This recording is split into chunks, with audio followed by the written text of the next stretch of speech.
สบายดีวันนี้มาแปลกแล้วนึงสงสัยฝนที่ตกไปจากโอ้ยเนาะวันนี้ก็ถือว่ามีเมนูหนึ่งอีกที่ว่าเขามีอาหารแรงมาเนาะเขาเห็นซุปพักแบบทั้งเหนือเด้อทั้งเหนือของเราเด้อตัวนี้เด้อบ่ได้มีเครื่องอย่างไรดอกเอาซุปพักซุปขิงไว้สิละกับปิ้งปลาธรรมชาติได้มาใหม่ๆซุปพักกับว่าเกิดไทยน้ำกับบะทันทำนี่นะมีบ้านเป็นลวกมาให้เรียบร้อยแล้วนี่นะมีผักหอมผักอย่างไรผักแคมหัวหลายๆชนิดนะผสมด้วยกันมันจึงแซ่บไปตำคิงหัวพวกบัวพวกเทียมใส่หมกเพชรใส่ถือว่าเลี้ยวเลยเนาะมาเตรียมปิ้งปลาน้ำกันแซ่บแรงมานี่นะเกลือใส่โอ้ย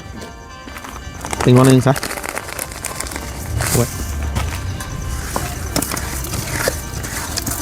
ปิ้งปลาแซ่บนี่ปลาธรรมชาติได้นี่ไม่ได้มาอยู่ตลาดนางงา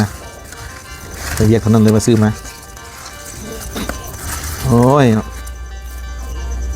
หวานซุปผักแบบมันคือหัวบันเด่นบ่ได้มีอย่างยากเนาะผักบัวผักเทียมเพชรกับขิงโอ้ป่านี่มันเนี่ยย้ำหนาวดิ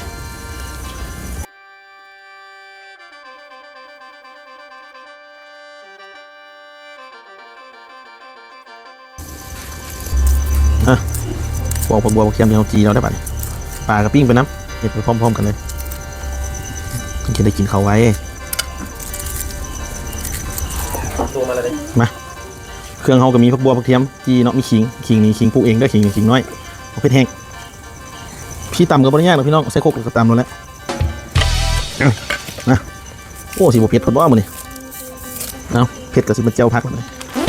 เอาขาดบ่ได้ตลอดอันนี้นะใส่ลายนี่โอ้ยในบ้านคนยิ้มเปื่อยเลยเกลือใส่นิดนึง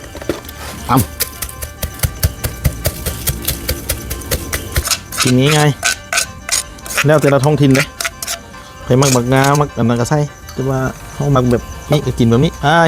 กินได้ทุกมันเธอก็อยากเห็ดวันนั้นก็เห็ดวันนั้นมันเธอก็เห็ดวันนี้ก็เห็ดอันในตอนเศร้านี่มันใบเข้าของมันแล้วก็มันซีนตอนนึงแต่ว่าโอ้สุดยอดนะ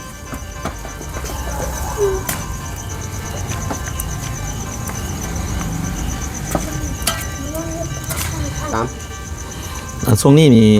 พี่น้องท่านไหนเนาะคือว่าอยากได้รถไปใส่ในครอบครัวบ่สิแล้วสอบถามกับทีมงานเขามาได้เด้อมีรถหลายคันอยู่ตัวสิเป็นรถกระบะรถตู้อย่างเงี้ยก็ยังมีหลายอยู่เด้อติดต่อมาให้คนติดต่อมากับมีในค่าในหน้าให้น้ำเด้สำเร็จแล้วเนี่ยพี่น้องเลยโอ้ปิ้งปลาสุกกับพอดีสุกพอดีแล้วปิ้งปลาเขากันเลยโอ้เกือบใหม่ปลาเนาะ